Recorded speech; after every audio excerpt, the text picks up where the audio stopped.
Thank you. Welcome to the Anchored Men again, right here at CITAM ChurchOnline. My name is Mr. Cole. I realized I've not been saying it. Imagine. Surely.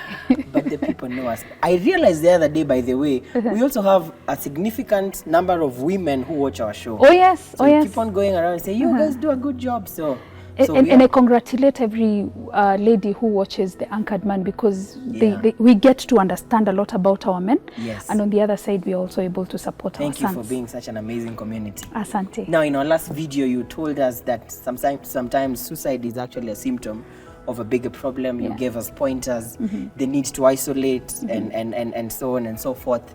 Some time back in one of my social circles, I overheard one of our friends told us about a friend who committed suicide, and he was working, I think it was in a bank, and then he was terminated. Before the termination, he looked like he had a really good life, community around him, weekend at Kamaki's, Choma Mbuzi, and drinks here and there. And then he's terminated, and everyone disappears and goes away. And it doesn't take a long while before we read of his passing on through suicide.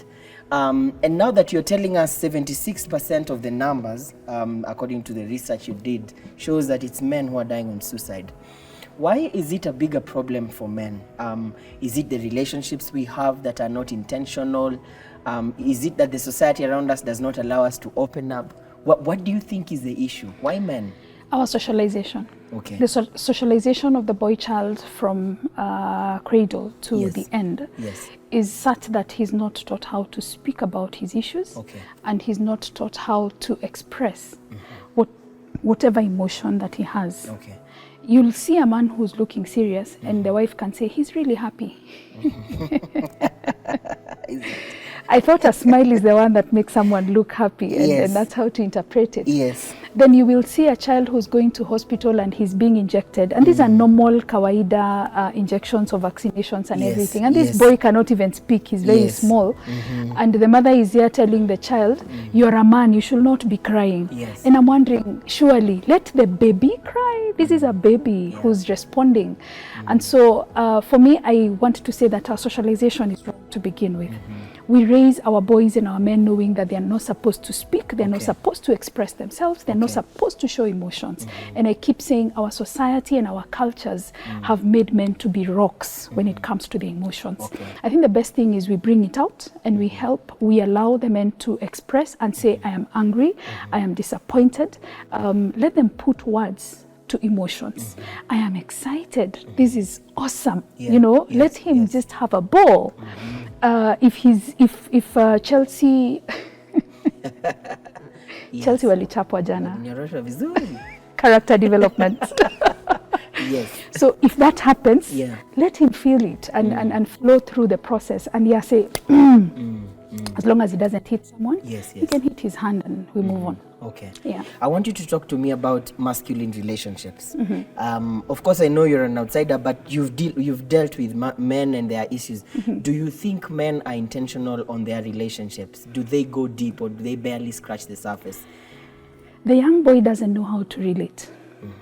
So, and what he sees in his environment, because our environment as far as children are concerned is monkey do, monkey see, monkey do, is that he's a touch and go. So he learns how to be touch and go. The only person that he relates so closely to is the mother, in a big way. Then if the father is intentional, the son learns how to be intentional in relationships.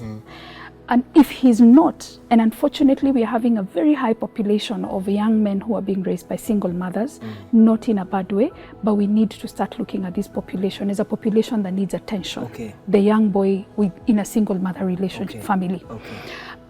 This man doesn't have someone to model relationships to him. So he wakes up and he just tries to become and tries to be. And in the process of trying to be, the masculine in him tells him that you're not supposed to subject yourself to other people.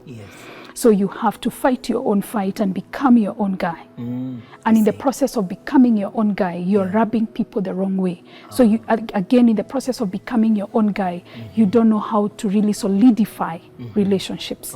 So how then does he move from there? I think the best thing is for him to slow down. Because when you realize, what I've realized is that the men in their late 30s, the men in their 40s, 50s are very solid people in relationships. Okay. They value social systems. Oh, I see. They value social systems. Okay. But huku kwingine Sisi sasa. yeah, age yenyu nilikuwa najaribu. I was trying to look for you there. It's my show, you have to be kind. I'm trying to be kind. Yeah. So right. that is where we lose it, and it's important that men take a back seat and a step backward and start asking, how have I been carrying on with my relationships? Who are these people that I need to bring close? Why am I bringing them close? Many of you people, many of your age mates are looking at relationships because of the benefit that it has. Not because I can just go have choma or have kukuboiro somewhere and go home happy. We just have a nice chat and I go home happy. Not because we are discussing anything, but just because of the friendship. Awesome. Yeah. The more I keep going, the more I keep realizing the need for community. And I want to say that in as much as we are in that group, I've been intentional in building a small community around me. Now, in our next video, you know, we have a toxic ambassador, toxic masculinity ambassador here at home.